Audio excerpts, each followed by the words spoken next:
is but a backdrop of constant motion. I stand before it, alone and unchanging.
A blade embraces its student.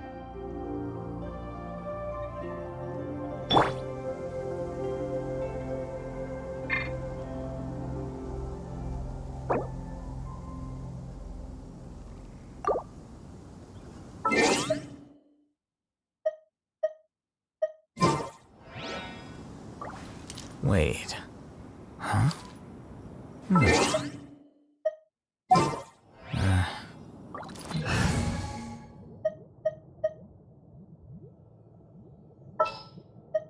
A walk would be nice.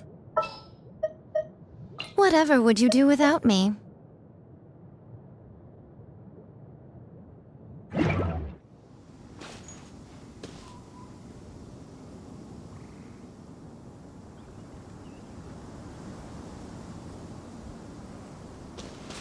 Come on out.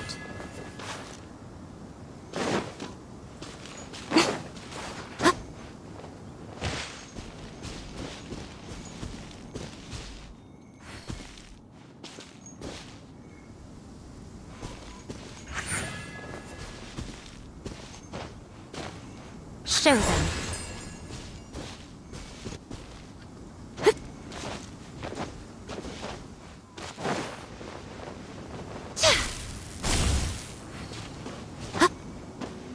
Come on out.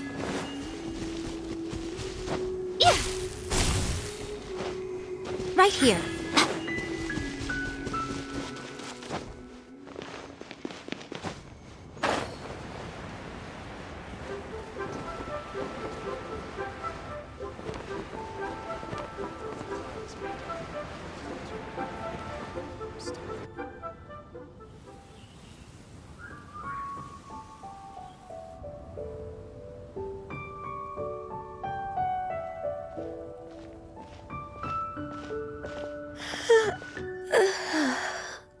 Greetings, traveler in Paimon. What time is it? Are you okay, Ganyu? You were nodding off there. Didn't you sleep well last night? I'm fine. Don't worry about me. Let's discuss the matter at hand. Since last time, I've been thinking a lot about the story Paimon told me. In essence, someone rescued a drowning man and performed some music. If that were all there was to it, it could have been many people, human or Adeptus. But the tune was allegedly so wonderful that the drowning man forgot about everything else. even his own impending death, and only came to his senses after being brought to shore. Perhaps there was an adeptal power at work in that music that he, as a mortal, could not perceive. Or perhaps he sensed a power surrounding him but lacked the words to describe it, not knowing where it came from. Either way, if this part of the story is true, then the rescuer has to have been an adeptus. You really think so? But this story is all the way from Fontaine. Isn't this a bit of a long shot? Also, Paimon's really curious about how people from Fontaine think this fairy lady looked. Ooh, like a crystal fly's wings? That would be pretty cool. But Paimon definitely can't imagine any of the Adepti looking like that. Actually, Ganyu, if you had to save a drowning person, how would you go about it? Huh? Me? Well, I'd get them to the shore, and then I'd probably hide behind a tree and watch them for a while. Once I was sure that they were going to be okay, I'd slip away without a sound. Got it. So basically, Ganyu's the type of person who doesn't like taking credit for her good deeds. No, it's not like that. I'm just not very good at explaining things. And I also find it really awkward accepting other people's gratitude. Well, what if this Adeptus in the story had a similar attitude? That would explain why she just left without saying a word. She was probably thinking something like, one was merely passing by and saw fit to address this egregious disruption to one's graceful zithering at once. You may keep your thanks to yourself. That was actually a very good impression of Cloud Retainer, Paimon. As far as I'm aware, Cloud Retainer isn't the most musically gifted. Still, we can't completely rule her out just yet. If we set off now, we could head to Mount Outsung and ask her about it. You'll be able to confirm either way if it's her, and I can, I've been in Lea Harbor for so long now that I'm just not as familiar with the Adepti anymore. If there's anything we want to know about them, she's the best person to ask. Sounds great! And we're pretty close with Cloud Retainer by now, so we probably don't even need to bring her food this time, right? I've prepared a gift for her to mark the festival, just in case. However... Cloud Retainer spends most of her days studying mechanisms in her abode. She's on her own so much of the time that the moment she has someone to chat with, she just... Never mind. I promised I'd help Mr. Dvorak, and now that I've made the contract, I can't be having second thoughts. Traveler, Paimon, let's set off for Cloud Retainer's abode. Seems like this is a tough decision for Ganyu, but she's made up her mind now. Paimon gets why she'd be so anxious. Okay, how about this? If Cloud Retainer tries to start telling stories about her again this year, we should pipe up and change the topic. Wait, did she leave already? Hey, Ganyu, wait up!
any breaks?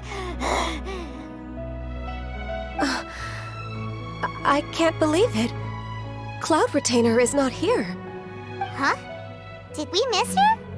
She doesn't like to travel, so in the past, it's always been the other Adepti who come to visit her during the festivals. True. Now that I think about it, Cloud Retainer would be quite capable of taking care of anything on her own. There's no need to worry about her. Since she's not here, I guess the next step is to check all the other Adepti abodes, one by one. Uh-oh. Will it involve a lot more traveling?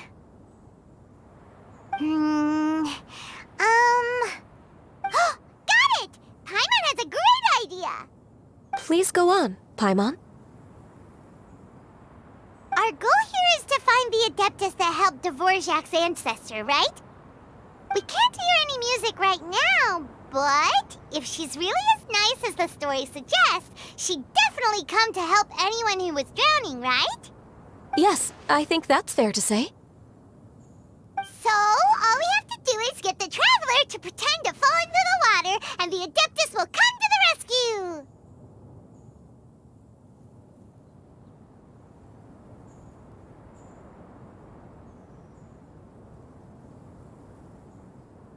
You know perfectly well that Paimon can't swim! Paimon would sink like a rock! Just trust Paimon! The water's pretty deep over there. Quick, swim to the very center!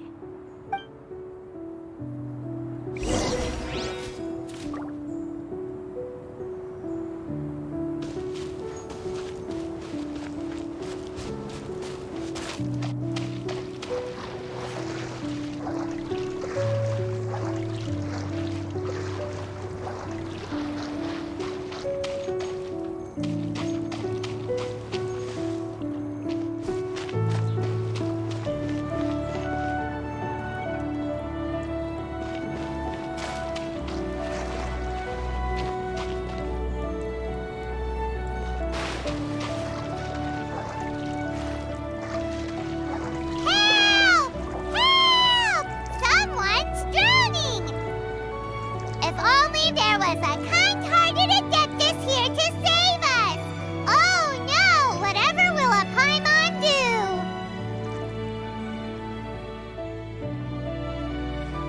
What is going on?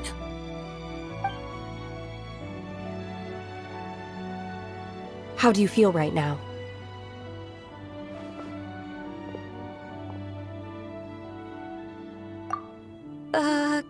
Shenhe! And the Conqueror of Demons. Why don't you say something? Please don't make Paimon explain it. Okay, fine. Paimon will explain. We're looking for an Adeptus who's good at being a lifeguard and playing music. But if the Adepti aren't gonna stay home, then how are we supposed to find them? It wasn't me. Yeah, so this Adeptus is most likely a woman. And I am not an Adeptus, as you both already know, Traveler and Paimon. Okay, so this is Paimon's fault. No way Paimon would have suggested this idea if she'd known how awkward this was gonna be.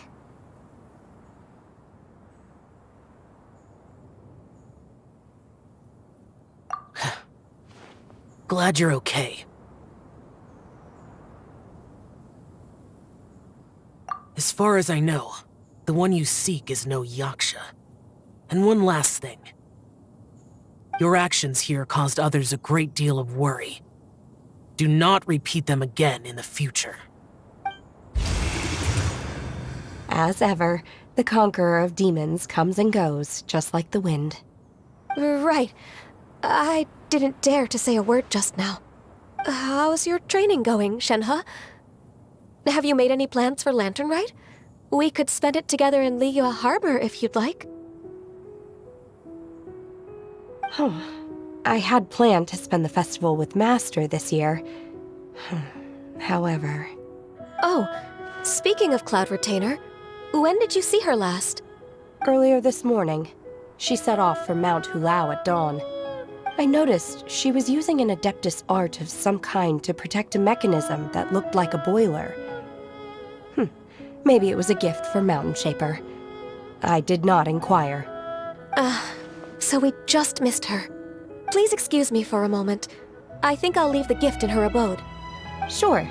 Thank you. It sounds like Ganyu and Shenhe have gotten a lot closer recently. Yes. During the summer and winter, I continued to train with Master. In the other months of the year, I have been learning to adapt to human life in Liyue Harbor. Ganyu arranged accommodations for me in the city, and also recommended several work positions for me. But when I try to blend in by referring to her as Miss Ganyu or Lady Ganyu, like the others, she says I mustn't address her like that. Sometimes I'm supposed to copy other people. Sometimes I'm not. It's a little difficult to keep track of everything.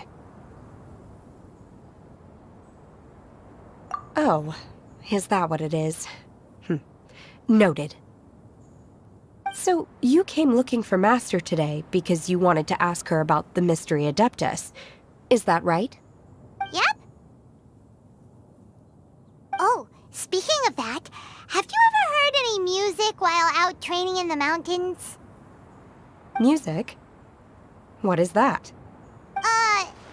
It's, a kind of a happy or relaxing sound.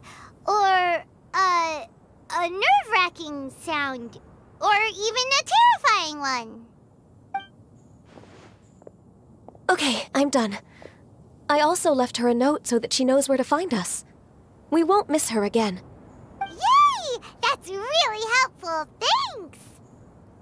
We were just talking about this thing called music, and based on Paimon's description, I do believe I hear it every day. Please follow me. Oh, really? Great, let's go!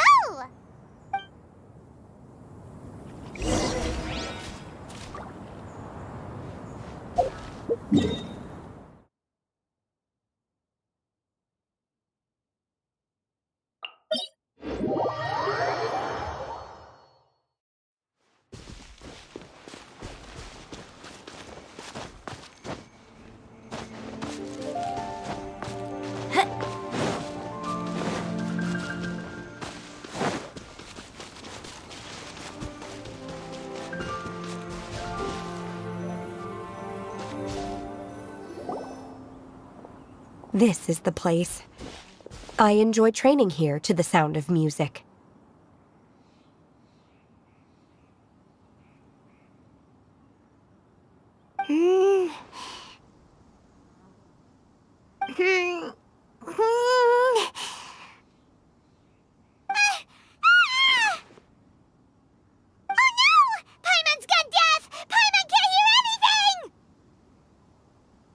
Oh, whew!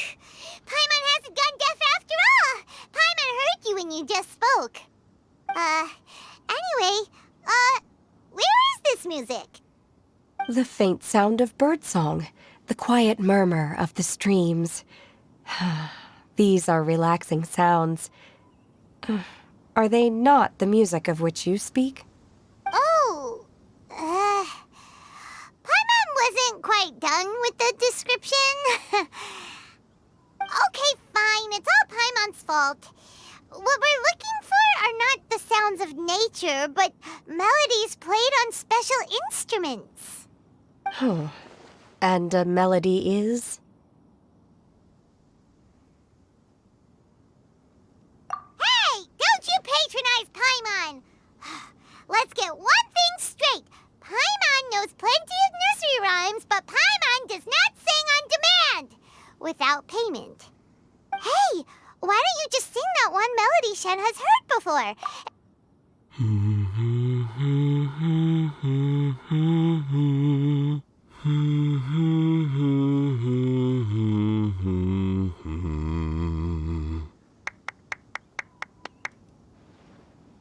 Oh, was that from the opera that Yunjin sang? Mm-hmm. That was a melody, and melodies can be called music. It felt like I was transported back to the past. In my mind's eye, I could see the Zhao lanterns lighting up the night sky again. We're all there, raising our glasses and drinking to our heart's content on the Jade Chamber. As I watched Yunjin's performance, I felt a warm sensation in my heart. And as the drink reached my stomach, it went from warm to hot. When you hummed that melody just now, feelings from a whole year ago came right back to me, as strong as they were on that day.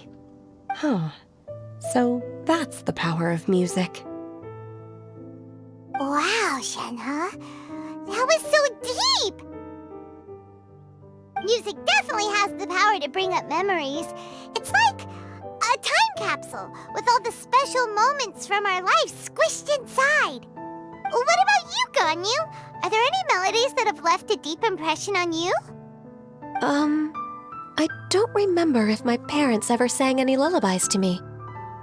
I know some local folk songs, and a few other things come to mind too. The songs of the sailors down at the docks, the little ditties that the vendors call out in front of their beloved shops, the tunes of folk artists performing on the streets. Yes, that's right. In the past, whenever I heard the sound of those tunes, I always felt that they were worlds apart from me. Nenny and Liyue probably view me as a non-human. And they are right, in the sense that I never could connect with humans' artistic expression and their sentiments. So I haven't been able to integrate into their community and be a part of their lives. At least, that's the view I held in the past. Only more recently did I start to realize that the only barriers are ones that I have erected with my imagination. The way those melodies make me feel isn't all that different from other people after all. They're about mundane details of everyday existence. Life's ups and downs, joys and sorrows. Even though we come from different backgrounds and have different stories to tell, when it comes down to the most common things that we see and experience around us each day in the city, in that sense, we're all the same. You go, Ganyu! You're really making progress. You have loads of friends in Liyue Harbor when you think about it. Okay, maybe some are more like coworkers and bosses. But at the very least, Keqing and Shenhe are your friends now, right? Yes, I am. Technically speaking, we should refer to each other by the conventional forms of address used among fellow disciples. But now that I know what constitutes a friendship, I do believe we are more friends than co-disciples. Thank you, everyone. Once the days are warmer, I would like to host you at my home in the city. Please invite Keqing as well. I've planted many types of flowers. I'm sure some of them will be to your taste. You are too kind. I couldn't possibly. Nonsense. You are my friend. I have cultivated and cared for the flowers just as you taught me. Once you've seen them for yourself, I am sure you can advise me how to do an even better job next time. I will save some for decoration. We can feast on the rest. Then, thank you in advance. Wait, what is that saying again? If you insist? Do people say that? I'm not completely sure either. It doesn't matter, okay? You got the point across. No need to split hairs. Paimon's more concerned about your idea of a girls' night out. Eating flowers? Really? Does this have anything to do with you both being the disciples of that illuminated bird? Who dares refer to one not by one's Adeptus title, but merely as that illuminated bird? Master. Our greetings, Cloud Retainer. Ah! There it is! The illuminated bird has landed! Double humph. Now she has the gall to use it rather than she, even after being chastised once already? Barely a moment has passed since we last met, and yet your impertinence has reached new heights. Very well. If you refuse to learn your lesson, one shall scold you no further.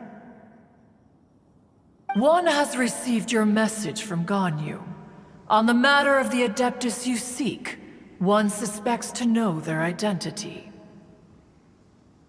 Well, shall one lead the way? I still have to complete my training for today, so I will bid farewell to everyone here. Very well. Await my arrival at one's abode later this night. On this special occasion, you should indulge yourself with some savory dishes. If you want to release a Shao Lantern, come and find us anytime. Thank you, everyone. Happy Lantern Rite to you too.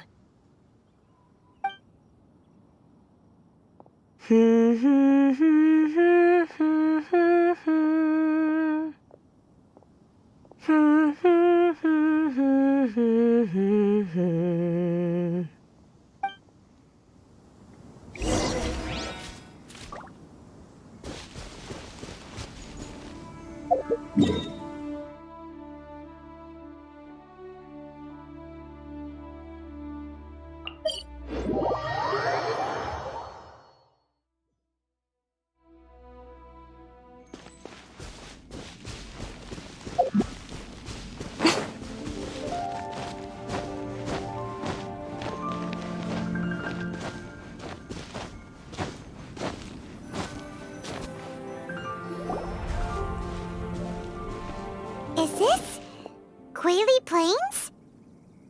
Cloud Retainer, why did you bring us here? Ganyu is of course familiar with the name Guizhong, but have you ever heard of her? Guizhong is another name of Agentis, the god of dust. She was extroverted in nature and adored social gatherings and inventions alike. Long ago, this region was yet a prosperous assembly. Guizhong often invited her friends to visit her home, reserving for us seats around the largest stone table. Sea Gazer would always bring out his latest treasure and place it upon the table. He could be quite the braggart. Though usually a mild-mannered fellow, when it came to those collectibles he was so fond of, he always loved to show them off. Paimon remembers that name. So that's what Sea Gazer was like. He was an old friend and a former rival. One has many memories of him. Once he had brought out the treasure, it would predictably become the center of attention. Neither Guizhong nor one was content to let him just steal the spotlight.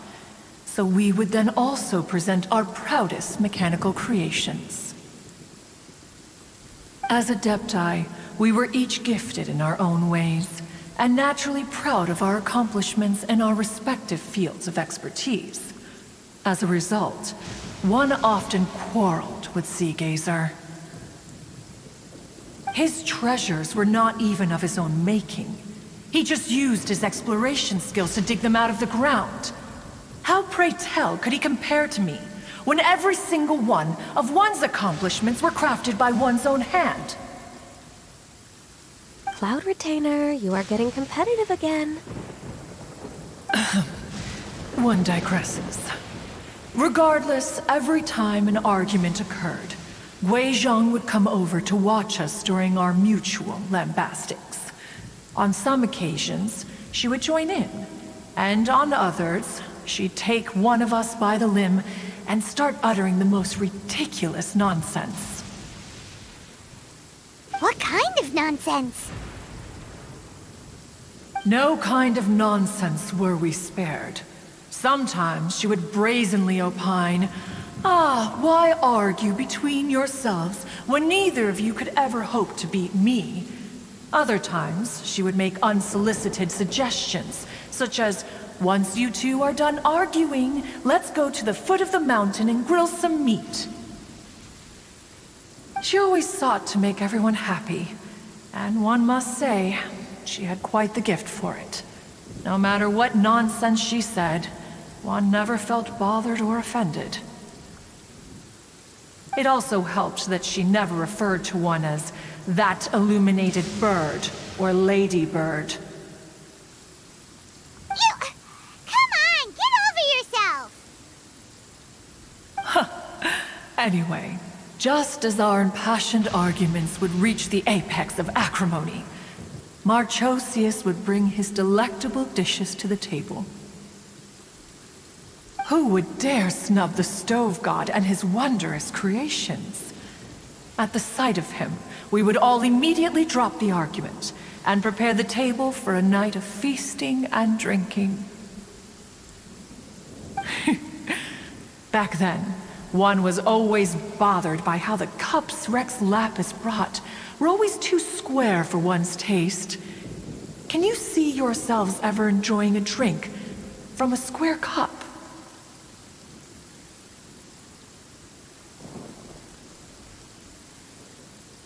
Then you are most tolerant, but that is its own virtue. Even one could never find fault with Marchosius's cooking. As we ate, Guizhong would continue to find topics for conversation, filling the table with humor and laughter. Each of those old fossils had their character flaws and points of obstinacy. So why was it that whenever we dined together, we always had a marvelous time?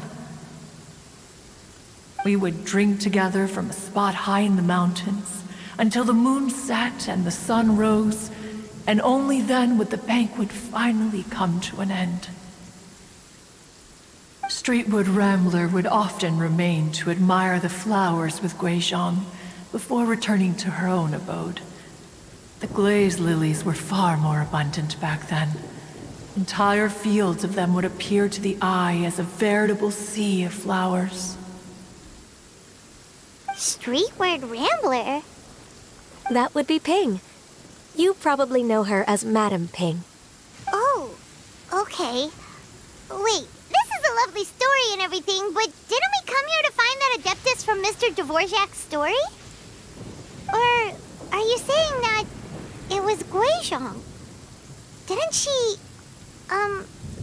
already, Alas, long has one avoided this place for precisely that reason. The sights here are a reminder of a time long gone, and evoke much sorrow. One should have guessed that you would disrupt one's poignant moment of mourning with your incessant questioning. No matter, one will share the whole story with you now. In times gone by, one quarreled oft with Guizhong concerning mechanical principles. We each had our ideals, and neither would yield. Under the pretext of a social gathering, one invited the impartial Rex Lapis to judge the quality of our creations. But Rex Lapis declared that Guizhong's Obscuro Vulpus mechanism was superior. Though one was too proud to acknowledge it, in one's heart, one knew that Guizhong was indeed the superior talent in the mechanical arts. As for the story between Guizhong and Streetward Rambler, that begins with a certain bell. In Guizhong's opinion, while mechanisms were no substitute for human composers, they were yet capable of producing simple but fine melodies. But Streetward Rambler believed music to be an expression of the soul, an emotional enterprise that could never hope to be replicated by machinery. They argued endlessly, until one asked Rex Lapis to intercede. He confiscated the bell and designated it for ceremonial use. Thereafter, one would often find them convening in the mountains, discussing music, mechanics, and all the affairs of the mortal world. But these good times were not to last. War broke out between the gods, and soon engulfed the Guili plains. Guizhong was overpowered by the enemy, and fell in battle. When Streetwood Rambler and I arrived at the scene at long last, all that remained among the ruins was her lifeless body. After this, at Streetward Rambler's request, Rex Lapis granted her the cleansing bell for safekeeping. To honor our friend's memory, one made a few finishing touches to her ballistic device. Many lantern rites have passed since then. Many greetings and goodbyes. Upon what do you gaze? The Guili Plains? No. It's everything.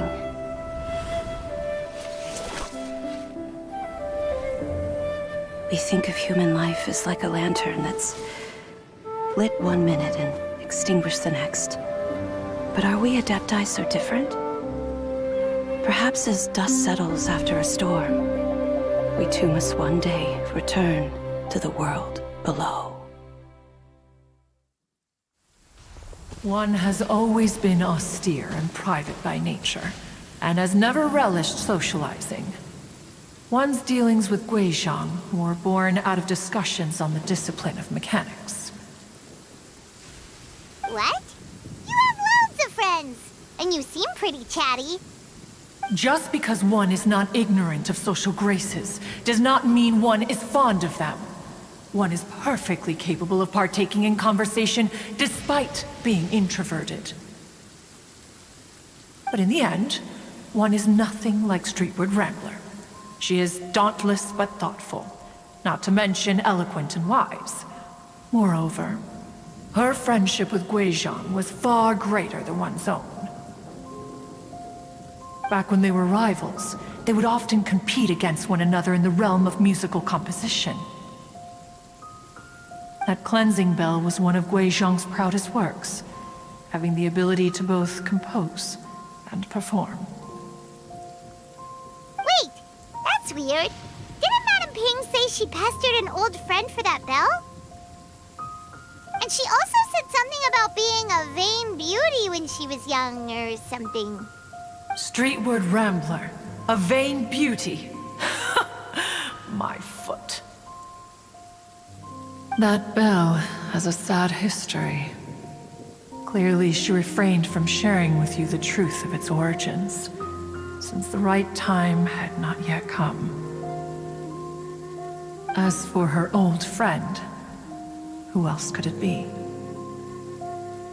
As soon as Streetward Rambler heard that a certain Zhang Li wished to borrow the bell, she realized that the man was none other than Rex Lapis, and that he had made an enormous decision. After all, we all have known each other for several millennia. Some things between us are implicitly understood. Whoa! So they were talking in secret code? Oh, Paimon did not see that one coming. Enough of your intrusions. Where was one up to? Ah, yes. One remembers now. The cleansing bell is powered by a mechanical art, and can be used to great effect as an accompanying instrument. After the passing of its creator, it was used on numerous occasions during rites of parting. But Streetward Rambler did not acquire it from Rex Lapis for the purpose of producing further funerary tunes. No. Each time she rang it, it was to play the tune that Guizhong composed on it. The two once clashed over their beliefs about the meaning of music.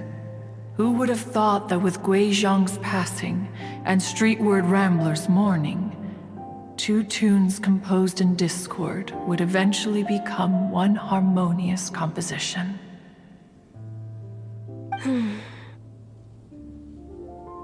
Once upon a time, Streetward Rambler also loved gatherings, liquor, and music. But after Guizhong passed, she preferred her own company. She could often be found sitting alone at a mountain summit, contemplating and reminiscing with her zither. The music would go from mournful to soothing to impassioned. Many years passed before she finally composed a melody to her satisfaction, In celebration, she played the tune to the clouds. Regrettably, one has only ever heard her play that tune once. Which brings one back to the matter you've been investigating. Perhaps it was during that performance that the ancestor of your Fontaine friend fell into the water and was saved by Streetwood Rambler. But if she was so happy with the melody, why would she only play it once? One was also greatly perplexed by this. After suppressing one's curiosity for a long while, one finally approached her and asked why she would retire the tune after having spent so long on it. In response, she said, "Though the strings that played that melody survive, the one who inspired it is gone. Tell me, Cloud Retainer, when the one attuned to my soul is no longer here, who else could hope to understand this tune?" Aw, poor Madame Ping. I just remember being taken care of by you when I was young. Once the Archon War came to an end, I stayed behind in Liyue Harbor to honor my contract.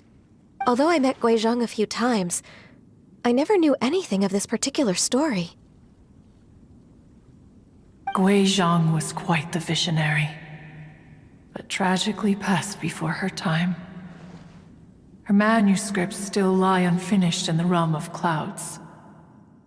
Blank pages give one cause for contemplation on what might have been. Had you not decided to search for that mystery Adeptus, perhaps these stories, too, would have been lost to the sands of time.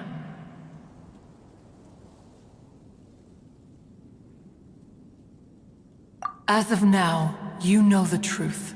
That the Adeptus who rescued the drowning man was none other than Streetwood Rambler. Do you intend to discuss this with her?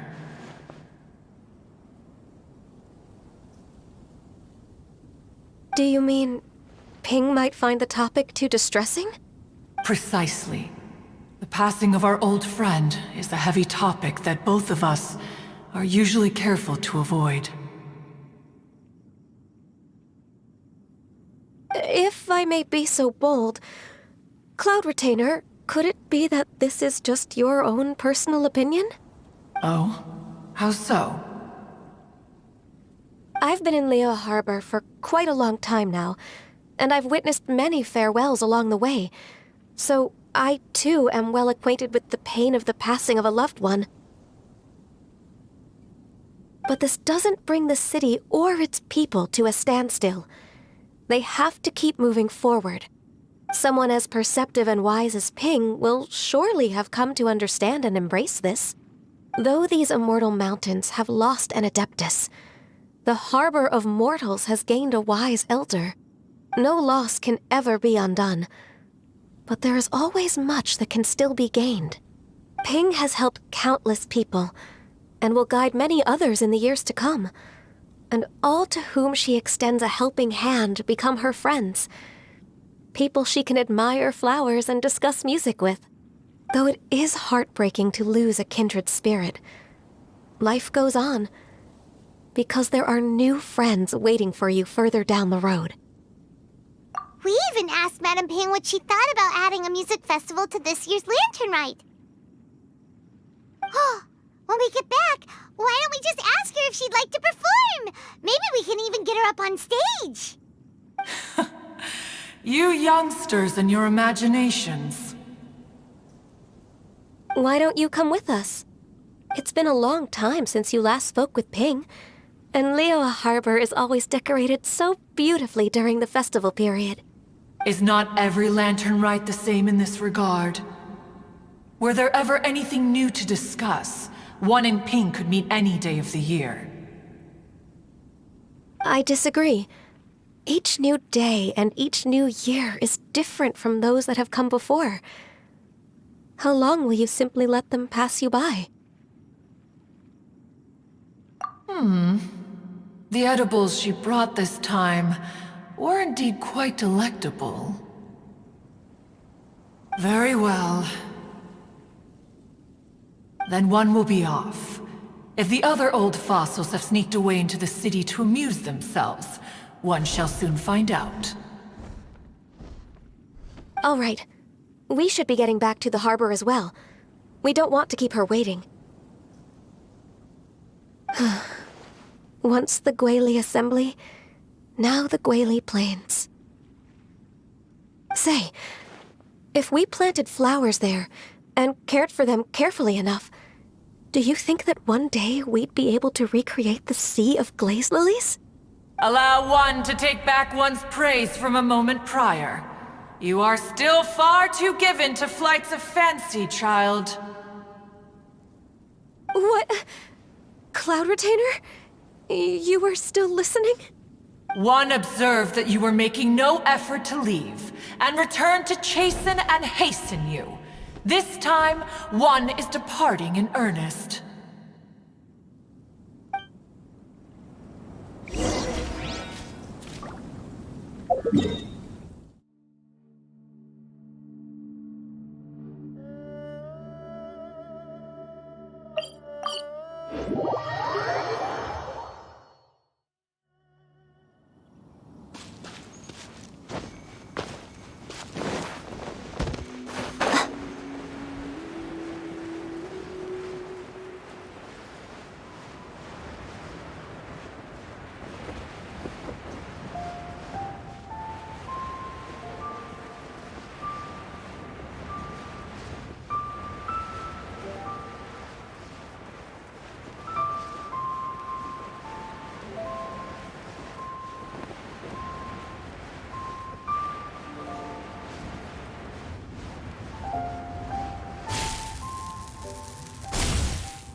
Whoa! Madam Ping? And Cloud Retainer? It appears you made haste after all. One arrived but moments before you. Oh, bless my soul. To what do I owe the honor? How nice of you all to come and visit me. Miss Illuminated Bird, haven't you said anything yet? Said what, precisely? And why should one be tasked with saying it? 'Cause you're the one who's known Madam Ping the longest. Street word. Or rather, presumably, you would prefer to be addressed as Ping? Oh, Cloud Retainer, you are uncommonly polite today.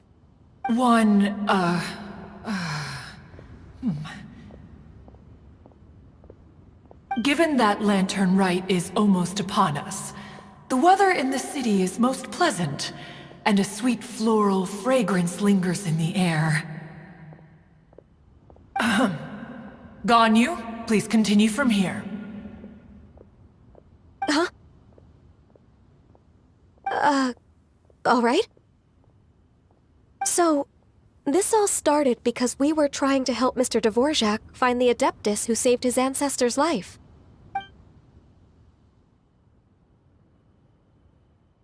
Cloud Retainer informed us that the one who played that melody and rescued the drowning man was none other than yourself. Ah, let me think.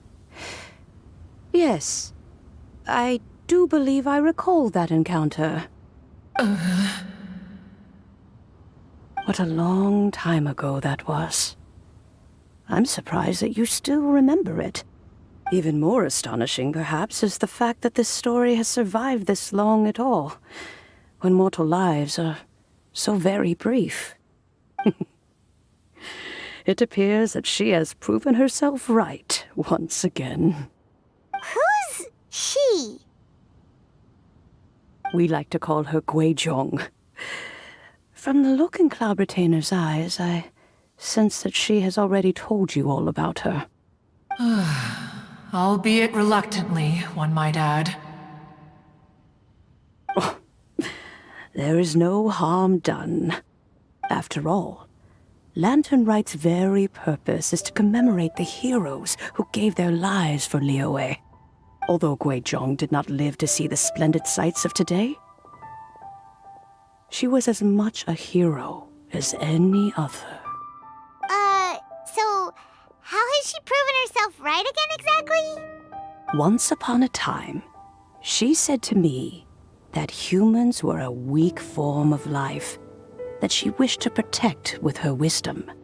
But as she interacted more and more with them, her opinions on them began to change. She marveled at the beautiful complexity of their spirits, the sheer splendor of all they could accomplish through their hard work and intelligence.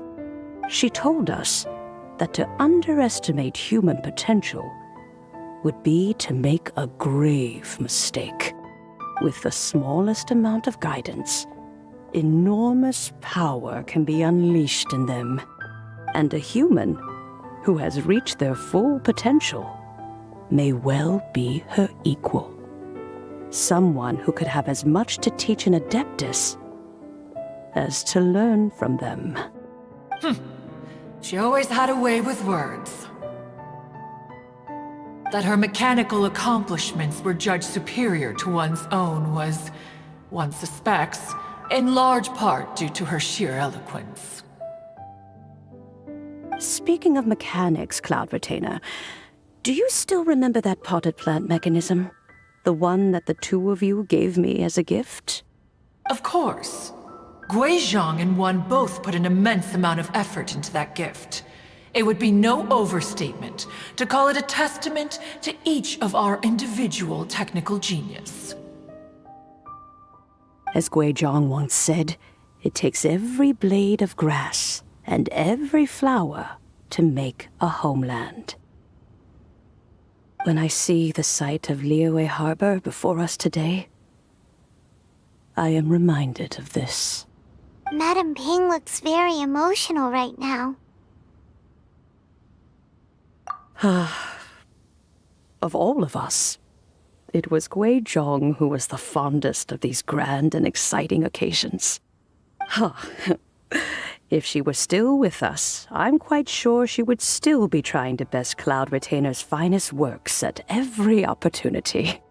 Liyue Harbor is always filled with the sound of music at this time of the year. If she were here, one is certain that she would seek you out to discuss and debate the virtues of various melodies. Oh yeah, music! We've been dying to ask.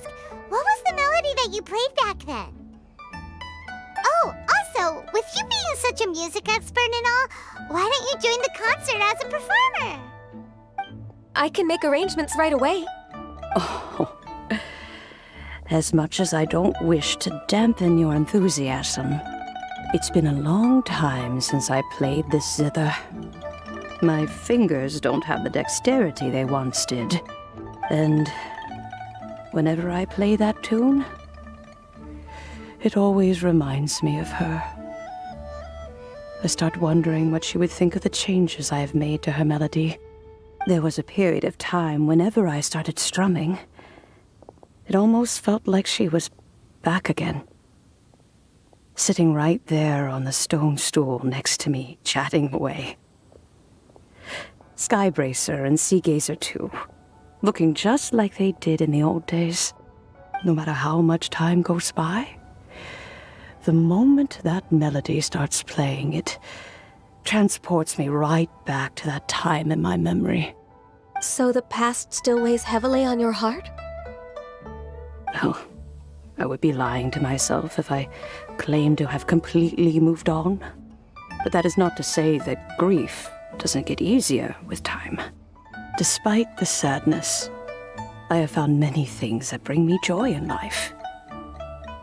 It is simply the nature of the world in which we live that even if one wished to mourn for an eternity, it would be a nigh impossible feat. Just look at this potted plant. Isn't it stunning? It takes an honest and open mind to confront and conquer grief. You have indeed made progress. Be that as it may, I shall leave the Lantern Rite stage to the youth of today. Well, if you're sure. Granny! Whoa, what's everyone doing here? Did something bad happen? Ah, and now we've spooked Yanfei. No. Everyone's just here to give me their regards for the holiday. Oh, that's wonderful, I'm glad. Well, in that case, happy Lantern Rite, everyone. Happy Lantern Rite. Oh, I just remembered that I have some, work to do at Yuehai Pavilion that I need to discuss with Yanfei. I haven't been able to find a chance until now. I will leave Mr. Dvorak in your capable hands. Cloud Retainer, Ping, we will be off for now. Huh? Does it have to be right now? Which case is this again? Hey, Ganyu! It seems Ganyu still has much to learn when it comes to the art of deception. What a pity. She has learned nothing of one's ability to carry a conversation. Since it's been so long, Cloud Retainer, why don't you stay? I'll make a cup of tea and we can chat a while. Gladly. This was one's intention as well. When you next see the Fontaine musician, please give him my regards. I'd like to wish him the very best with the concert. You got it, Madam Ping. Thank you all. I think you've listened to enough of my nattering for one day. As for that melody, I will play it for you all another time. Goodness knows I need to practice it first. Wow, that'd be great. We'll look forward to it.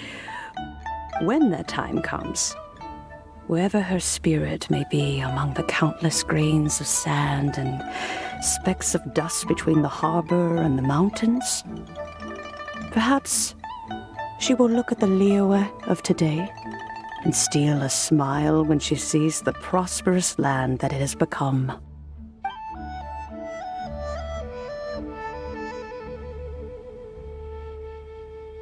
All right, let's go tell Mr. Dvorak the news.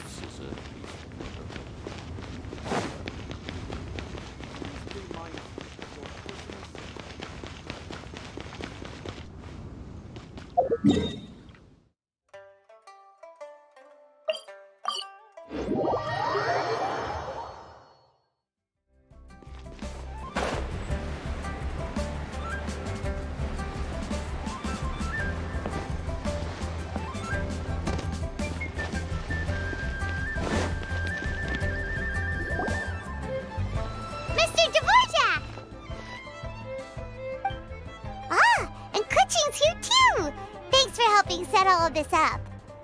Welcome back. Did everything go well? Really, really well. We found the person Mr. Dvorak was looking for. Are you serious?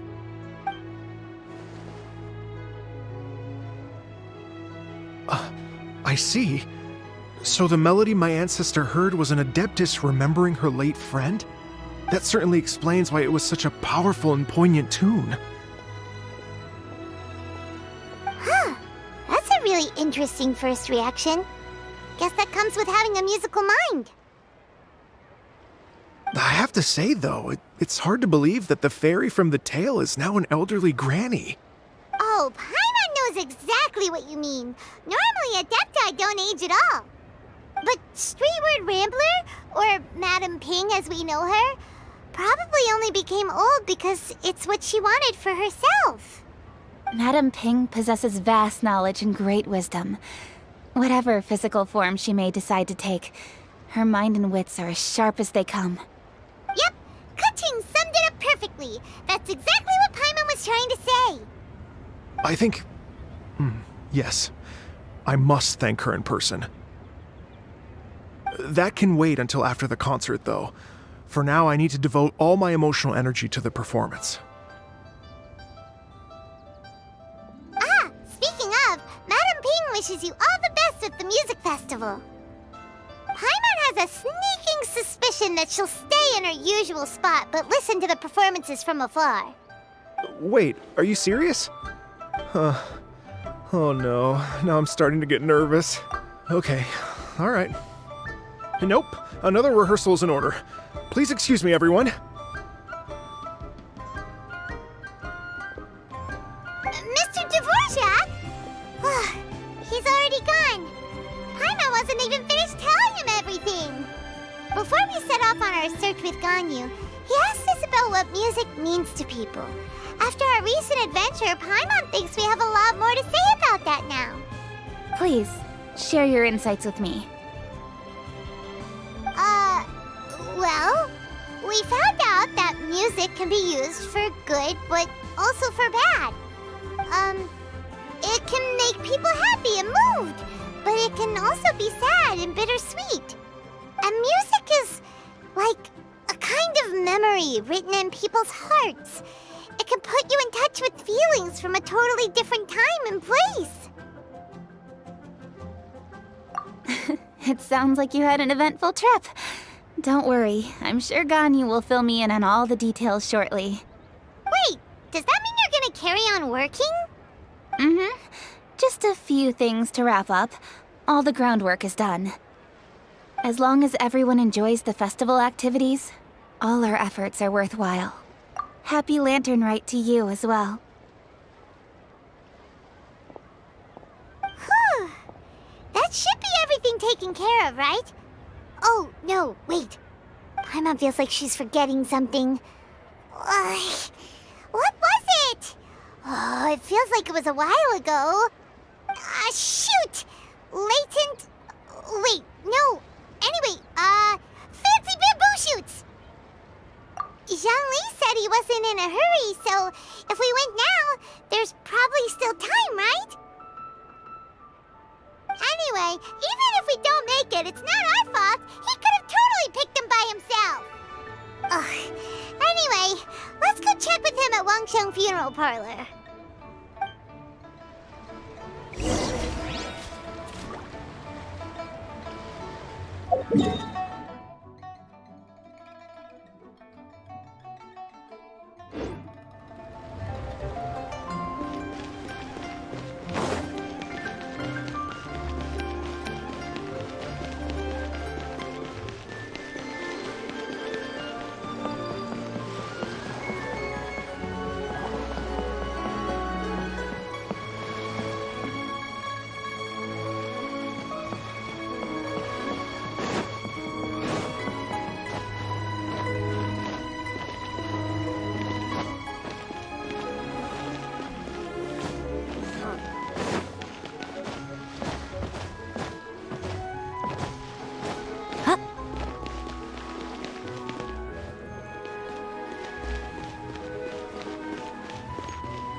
Da da da da da da da da da da da. Oh. All right, let's take a break here. Oh wow, look who it is! Are you here to hang out with everyone's favorite funeral director? So you're just casually practicing your rapping skills at the entrance to your funeral parlor? After everything we've been through, you don't see me for a hot minute, and you're back to being scared of your own shadow. We have all this open space, a clear view of the mountains behind and the sea in front. Not to mention we have several invisible audience members enthusiastically cheering us on. It's the perfect spot to rehearse. Invisible audience members? Gotta say, it took me a few days to get used to Director Who's way of talking. Xinyan was pretty spooked too when she first got here. Just like when she sees a frog, but a giant frog with sharp teeth. Come on, knock it off. What's wrong? I've never seen someone look so confused before. Well, don't worry, because Director Who's here to explain it all. There once was a Fontaine musician who went around town on a mission. He came door to door for his iridescence tour, looking for acts to audition. With my words, Shinyan's chorus, and Yunjin as our mentor, we'll take the stage by storm with flames roaring and the whole audience calling for more. For sure! The whole dance floor will be yelling encore! Encore! Oh, now Paimon's rhyming along. But when you say flames roaring, are you sure this'll be safe? Oh, don't you worry about that. I'm pretty experienced on the stage, and I've already informed the Yuhong of all the pyrotechnics we're planning on using. Huh. Guess we'll just have to trust Xinyan on this one. Oh, Zhongli. He took one of those fancy meal boxes and set off for the mountains. Said he wanted to pay a visit to some old friends. It's a real pity that he couldn't be around for this. As well as being a true connoisseur of traditional art forms, he's able to appreciate Xinyan's performances too. Yeah, that's right. Matter of fact, he was the one who first invited me to perform here. To tell the truth, though, I never thought I'd really find myself rehearsing here one day. Well, now you know. The Wangsheng Funeral Parlor is a great location. All of you are always welcome to come and hang out here, especially if you're in the mood to try something new. I can speak to that. Hu Tao is always full of fun surprises. And jump scares. Actually, Xinyan, I have some lyric ideas for your part. Do you want to go through them together? Oh, sure thing. I'm all ears. Oh, Traveler and Paimon, I believe Zhongli was heading to Mount Hulao, so make sure you're hiking up the right hill. When you see Zhongli, please pass on this message to him. It's up to him whether he wants to support us at the performance tonight, but I expect him to make time for the upcoming banquet we're planning. No excuses. You should join us too. It'll be a riot. If there's one thing I've learned from being a funeral director, it's how to throw a party.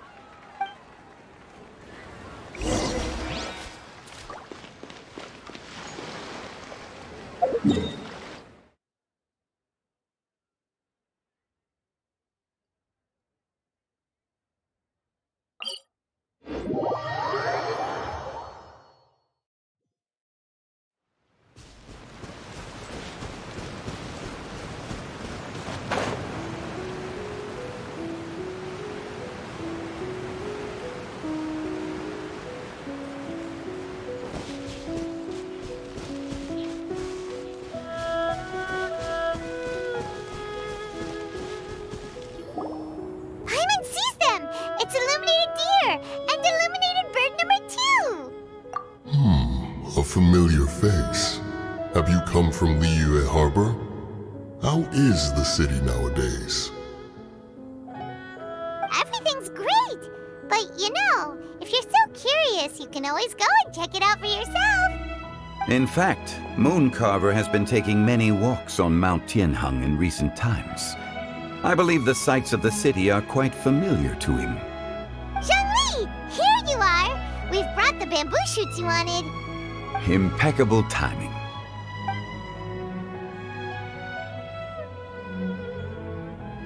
Traditionally, bamboo shoot soup ought to be slow-cooked for many hours on low heat. Using Adeptus arts to hasten the process is something of a shortcut. Wait, that mechanism, is that? Indeed. Cloud Retainer kindly lent me her supreme cuisine machine. Can we not just call it a cooking machine? Actually, never mind. She seems to take a lot of pride in her mechanical gizmos, so it's probably best if Paimon doesn't go changing the name willy-nilly. I trust that you found the answers you were seeking during your recent journey. Excellent. The past should be remembered, but not overly dwelt upon. Our journey should be seen as a means to take on more from the world around us. When the bamboo shoot soup is ready, I must insist that you try some for yourself. Oh, Zhongli! Hu Tao told us to tell you something. She said, it's up to him whether he wants to support us at the performance tonight, but I expect him to make time for the upcoming banquet we're planning. No excuses. When she says performance, she must mean the Lantern Rite Music Festival. As for the banquet, she didn't tell us anything more about that, but she invited us to come as well. As you can see, I have a prior engagement with 2 Adepti friends of mine tonight. Please, give Director Who my best wishes for the performance. As for the banquet, since the Director insists, far be it from a mere consultant like myself to refuse. Yay! Then we'll see you there? Absolutely. Rex Lapis, the bamboo shoot soup is ready. Thank you. I will examine it right away.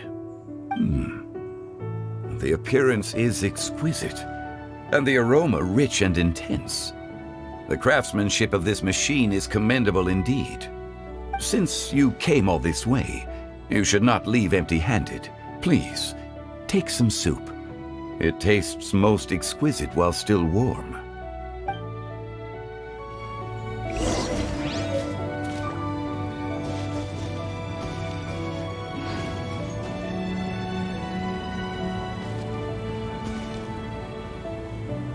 I intend to reminisce with my old friends for a while longer.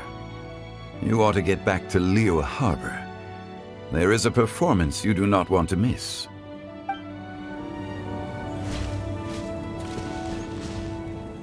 Had one known that Cloud Retainer was in possession of such eminently useful devices, one would have sought to borrow one from her long ago. And yet, since you share my lack of enthusiasm for mechanisms and fine dining, it would have become a mere decorative ornament in your abode. Not so. Had one had such a device to make up for one's lack of culinary prowess, Shenhe would not have had to rely on flowers and herbs alone for sustenance while under one's care. In that case, shall we rendezvous with Cloud Retainer one day soon, and request to borrow one more Supreme Cuisine machine? A fine idea. A fine idea indeed.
I'm honored to be here on the Iridescence Tour stage. All right, without further ado, I'm Xinyan, this is Hetao, and this is a little something called... The Flame Lilies!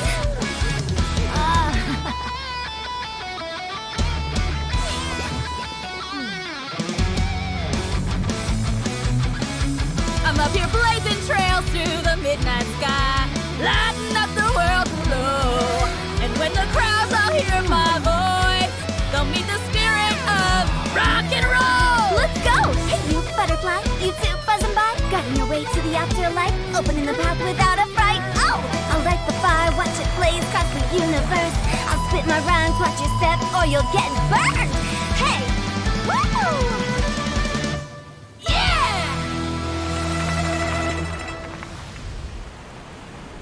Does anyone have any plans tomorrow?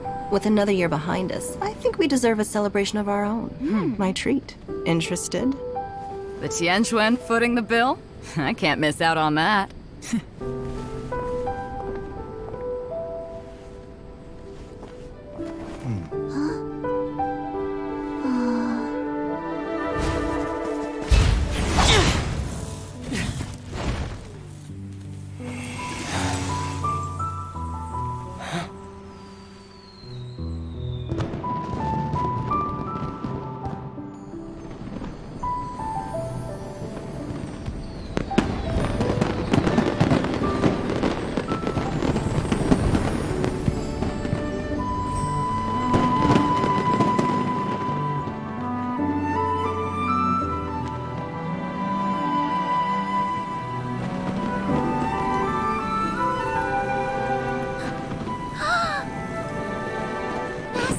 Master, listen!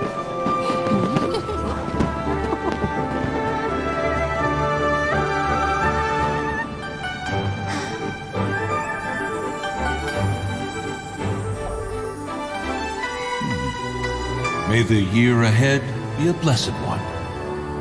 I believe it shall be.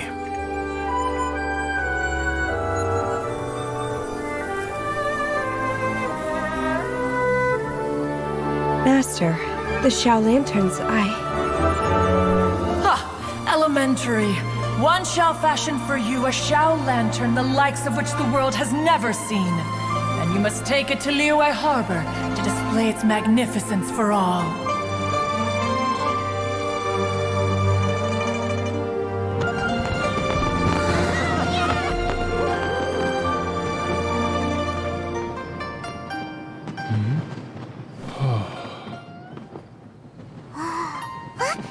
Listen! That must be Madame Ping!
Personally, I think the idea of things staying the same forever is quite beautiful. But alas, that is simply not the way the world works.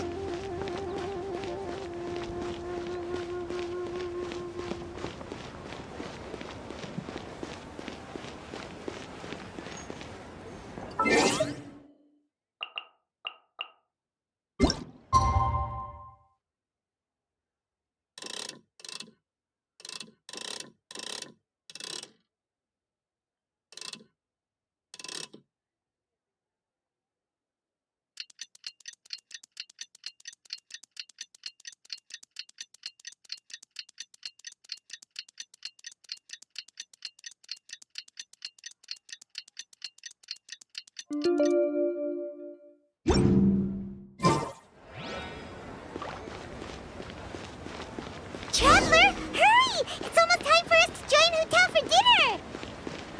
Ooh, and we'll be meeting at Shinue Kiosk. It's the place with a really long wait list. As expected of the parlor director, always so generous! Come on, let's go!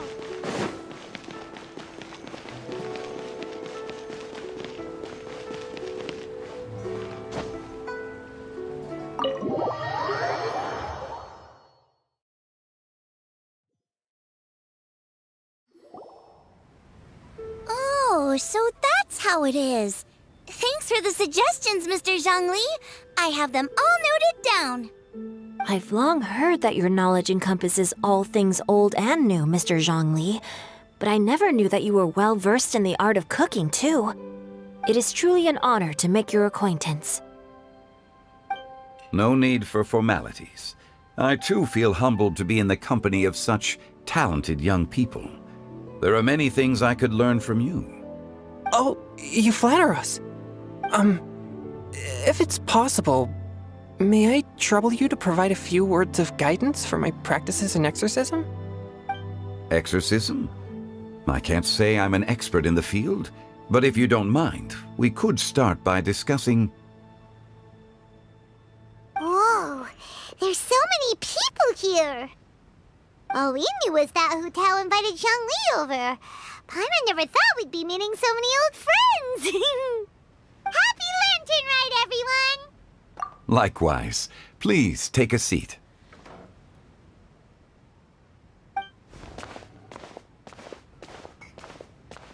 Happy Lantern Rite!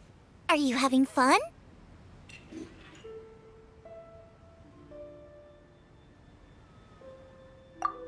Me too. I've seen Xinyan perform before, but this is the first time I've watched something like this. I heard that the audience loved it too, and she's been receiving quite a lot of performance invitations lately. She's more busy than ever, and Yoonjin's gonna help her. Yep, and they asked us to pass on their season's greetings to everyone. They hope we'll have a wonderful gathering. The performance was spectacular indeed. However, it gave Xiangling a huge burst of inspiration, which in turn gave us a bit of a headache. Us?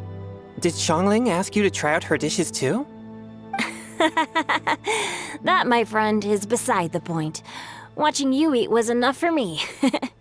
Come to think of it, I probably shouldn't have burdened Chongyun with eating my share too.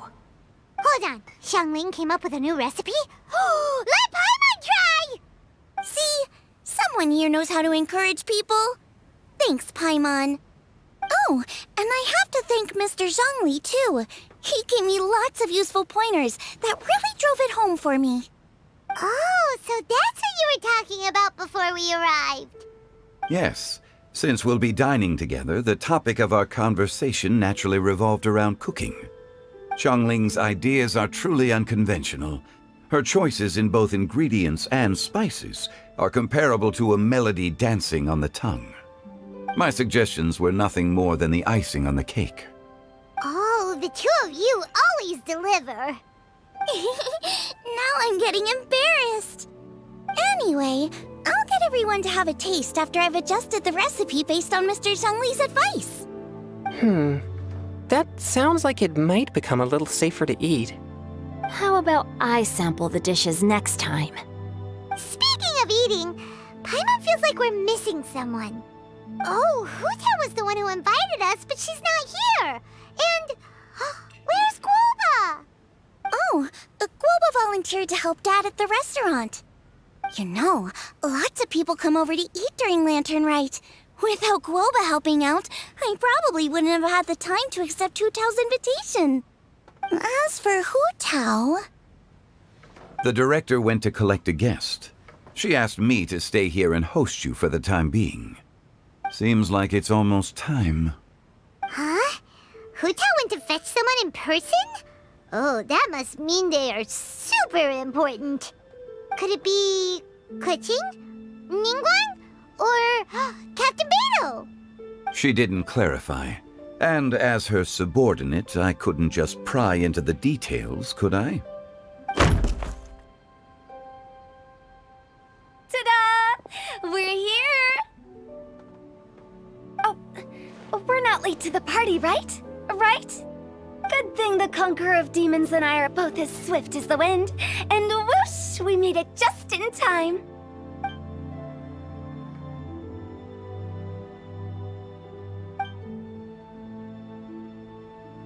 Oh. I see. So the important guest is the Conqueror of Demons. I've been looking forward to meeting you. The director didn't mention anything when she invited us. What a pleasant surprise. Gathered here with us tonight are not only young and accomplished individuals, but also the protector of Leo's peace, Adeptus Alatus. To convene here with all of you is indeed a great honor.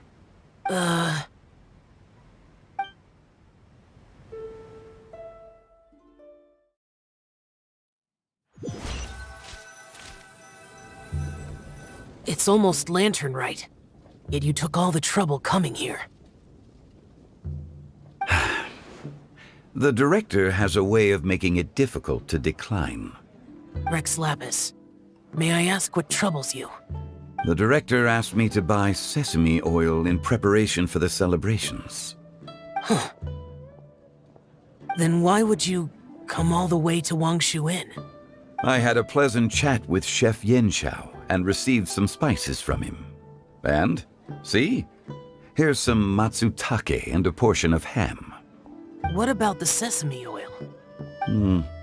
It's a shame. I couldn't find the kind the director was looking for.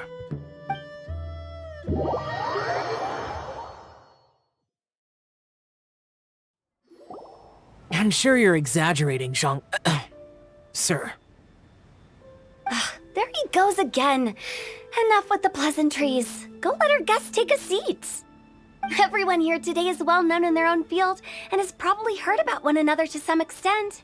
Some of us are even old acquaintances, so there's no need to be this formal. I heard that the Conqueror of Demons and the Traveler are pretty close, no? Great! You two sit together. You should take a seat too, Director. Oh? Finally remembered me? When we arrived just now, the host at Xinyue Kiosk told me our dishes are almost ready. Perfect timing. Let's not wait any longer and ask them to bring out the food.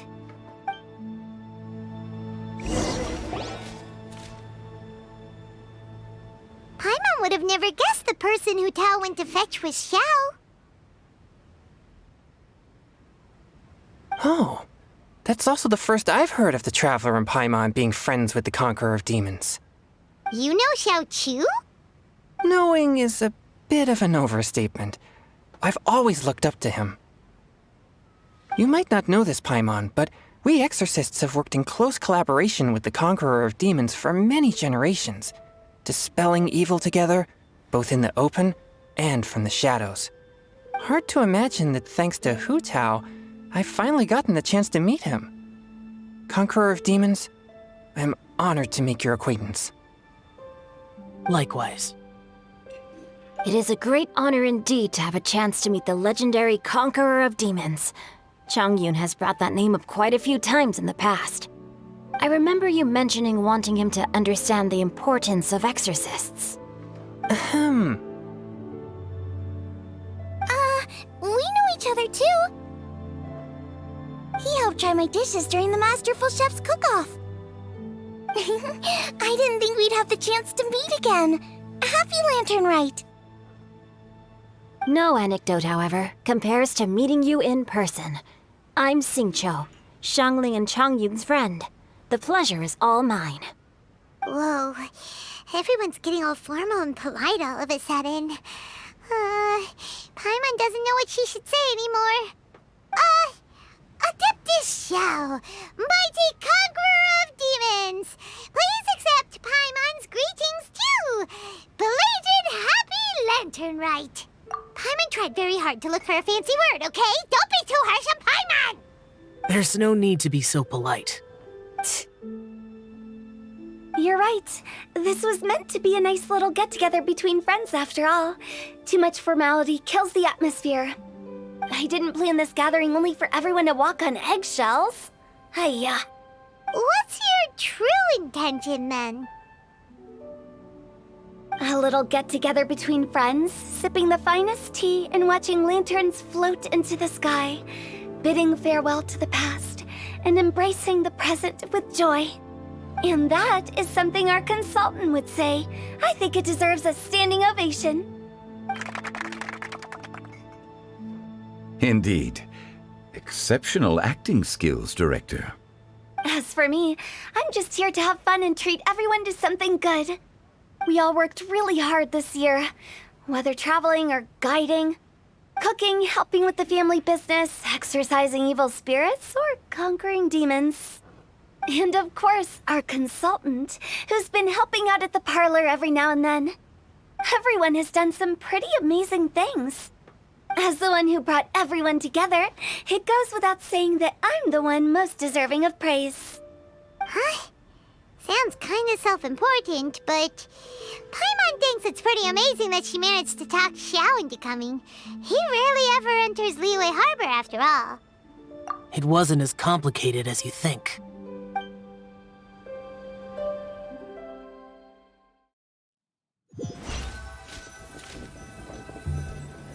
Okay, gotcha. Thanks, boss lady. It's not boss lady, just boss. And there she goes. What a lively girl. Conqueror of demons, Adeptus Xiao. Guardian of Wangshu Inn, hero of Dihua Marsh. I know you're there. Quiet. Do not disturb the peace. Sorry, but you wouldn't show up if I didn't yell your name, would you? I know you. You're the 77th director of Wangsheng Funeral Parlor.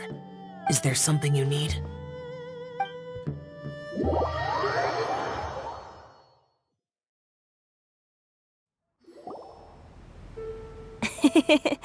That does sound like one of Hu Tao's antics. Did the Conqueror of Demons agree to come so that Hu Tao would stop pestering him? There might be other reasons. Smart guess. Huh?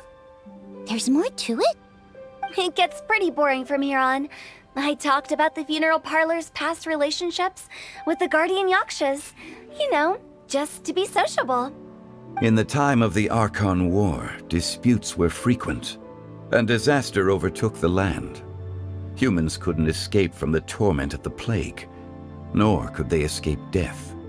The Adepti vanquished the demons, the Millelith fought valiantly, and Wangsheng Funeral Parlor was responsible for purifying the diseased and sending off the spirits of the dead. That is how the border between life and death was maintained during the war. And it effectively prevented further incidents from happening. That's right. 1 point for the consultant. But despite our deep-rooted connection, it still took me quite a while to actually convince him. You know him pretty well, huh? This matter is out of my control, so I need to be cautious. True, but I've kept that in mind too.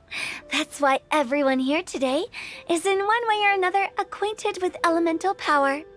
Besides, it'll only be for a short while as we dine together. There won't be any lasting consequences. But I didn't expect there to be so many people. There's no need to worry, Conqueror of Demons. We're not feeling anything unusual so far. Our young exorcist over here is protected by his pure yang energy, so he's probably the most resilient. That's not the same. And did you just toss your carrots into my bowl? Hey, don't look away. Huh? What? I'm siding with Chongyun. I saw that too. You're lucky Guoba isn't here today. He hates seeing people being picky with their food.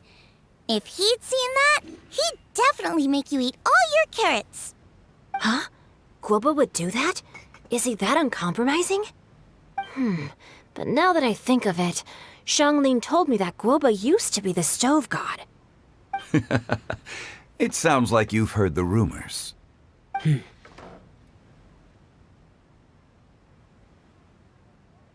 I'm doing fine. Not long ago, before Lantern Rite, I met an old friend. Thanks to his help, things have been a lot more stable than before.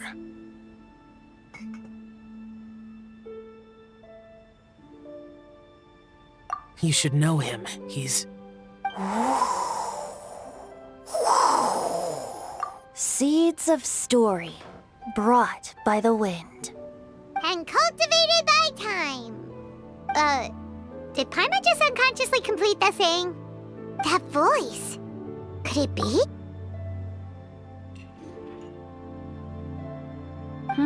If I'm not mistaken, there's someone knocking at the door. Don't just sit there, Zhongli. Go welcome our guest in. No such need. I'm coming in.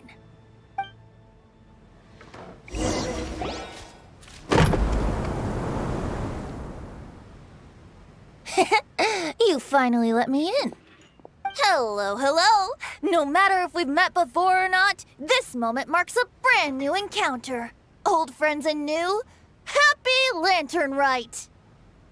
Oh, it's the tone-deaf bard. Oh, he seems to carry a valiant breeze wherever he goes. It looks like we're gonna be friends. Fate has brought us together, so come on, take a seat and be my guest. Help yourself. Oh, I'll ask them for another set of cutlery. This young lady here is as bright as a fresh bouquet of flowers in the morning's rising sun. She no doubt is the one with the most authority here. Whoa, these dishes look amazing! Is it really okay for me to join in? All right, I'm digging in! Huh, it's you. Oh, isn't this Genyu? Genyu? Yep. Now that I've taken a closer look, you're a fan of Genyu's works, aren't you? I met Xingqiu at a light novel convention. How I wish we'd met sooner. I never expected that there'd be another person in this world who could interpret Genyu's new novel as thoroughly as I could. Venti, you're being too humble. Considering your poetic talent, your fundamentals are way more impressive. Could this new guest be Master Xingqiu's friend? Yeah! Xiao, you remember me too, right? We had a chat not long ago. Yes. Monsters become more active than usual as we get closer to Lantern Rite. I was patrolling Dihua Marsh a few days ago, when I happened to run into this... You've already forgotten? I'm a bard, remember? And bards go around singing wherever they like. Oh, right. And this bard was performing in Dihua Marsh. It was a moving melody, and it made me feel relaxed and at ease.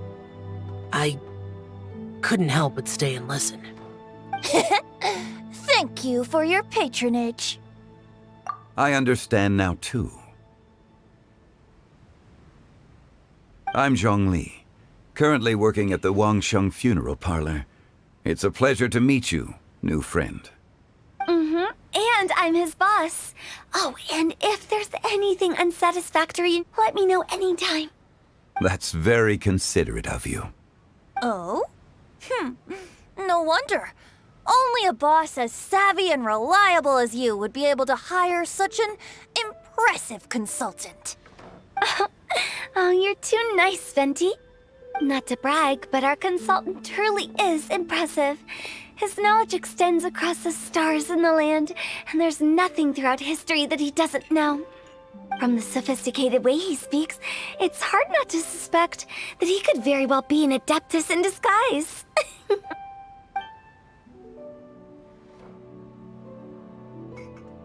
Xiao, you're an Adeptus. Do you think it might be possible? Sorry. I'm only good at conquering demons. I'm afraid I don't have much knowledge in that matter. Really? But Paimon thinks you're super knowledgeable. Huh? Oh! Right! Xiao's a warrior. He doesn't come to the city very often, so it's, pretty normal for him to not know anything. Yeah. Really? I've actually heard a few things about Mr. Zhongli before. The guests in the tavern talked about this refined and courteous man who, instead of having wine at Mondstadt's finest tavern, ordered a cup of hot tea with the most complex name. Now that you mention it, I seem to recall that there indeed is a musician like yourself in Mondstadt. I've heard that he's elegant and amiable, his works witty and vibrant. It's no overstatement to regard him as the best bard in Mondstadt. Now you're making me embarrassed. I would say that Mondstadt's poetry is a little run-of-the-mill sometimes. There's one I heard a while back that went, "The old house is renewed, welcoming the spring breeze, awakening old memories." The meaning's there, but the word choices are unimaginative, and there's a distinct lack of literary flair. I think so too. The composition needs a little jazzing up. If I were to give it a go, I'd make it an old melon on a vine, a new flower that grows fine. Oh, good one! It feels unique and has a nice ring to it. You have great taste, Venti. I was right about you. Let's shake hands. Of course, of course. Hey, Xingqiu! Mind lending me a few books when we get back? Pick out some well-written ones. I don't know if it's my own lack of literary knowledge, but I couldn't tell the difference between those two. I don't think it's your fault. Changyun's right. It's not our fault. Oh, you have a point. But speaking of, why is the tone-deaf bard here? Are you here to take part in Lantern Rite too? I heard that Liyue will be hosting a Lantern Rite music festival this year. As a musician myself, how could I possibly resist the temptation to come take a look? Or listen. Getting to know other musical styles is essential to sparking inspiration, don't you think? As for the Fontaine friend who hosted the festival, I saw him near Stone Gate the other day. The Iridescence tour has finally been held successfully for once, so I had to congratulate him. Don't think anything of it. By the way, I was watching as you entered Xinyue Kiosk, but no one seemed to notice me. Should I say that it's because I'm an expert in hiding, or that a certain someone deliberately ignored the sound of the wind? Whenever Lantern Rite comes around, Liyue Harbor becomes bustling with activity. People are all busy watching the lanterns and strolling around the shops, and they might just go travel somewhere on a whim. It is rather difficult to predict another's whereabouts. The festival is in full swing and proceeding smoothly, and we're all gathered here with friends, new and old. This is no doubt a wonderful occasion worth celebrating. To come together with all of you at the beginning of the year, one can't help but be filled with joy. In a moment like this, I propose we raise a glass together. In my case, tea in lieu of wine. Very Well said, Mr. Zhongli. That was exactly what I wanted to say. Now I'm getting a little self-conscious. I didn't cause you too much trouble barging in like that, did I? We usually drink wine during occasions like this over in Mondstadt, but since Mr. Zhongli insists on drinking tea, I'll give a toast with tea too. Everyone, thanks for the treat. You're welcome. As the host of this gathering, I hope everyone enjoys the food and drinks. May this year be better than the last. Considering that everyone may have other matters to attend to later, sticking to tea seems like a good idea. All of a sudden, they started proposing toasts. Should we? What's with the urgency?